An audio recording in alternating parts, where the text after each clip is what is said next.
પ્રધાનજી હા બાપુ હમણાં આપણે હવારમાં ધીંગાણું થયું દાદાને વાત કરો. હા સવારની જ વાત છે. દાદા આજ જ એવું ઢીંગાણું ઈચ્યું હા બાપુ એટલો રથ કર્યો હા. એટલો રથ કર્યો હા ધરો ભાંગી ગયો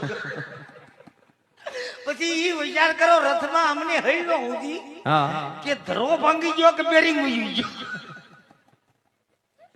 107 જણાએ અમે પ્લાન લીધો હા, કે હા. આનું કરવું શું કરવું એમ પછી છેલ્લે બેરિંગ ઉઈ ગયું હતું.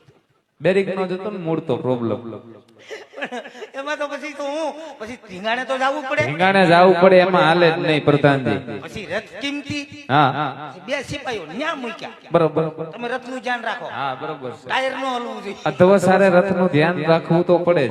હા પછી હું એમ કહેવાય છે પાછો હું ઢીંગાણામાં ઉતર્યો હા એકના 2 હાથ કાપી નાખ્યા ઓહો પછી 2 પગ કાપી નાખ્યા હા હા અને પછી કડિયાથી નોખો કરી નાખ્યો દયા વગર ના આવ. વિચાર કરો કેટલી ઘડી ઢીંગાણું આલ્યું છે 15 કલાક આયલું તું આવો માથું.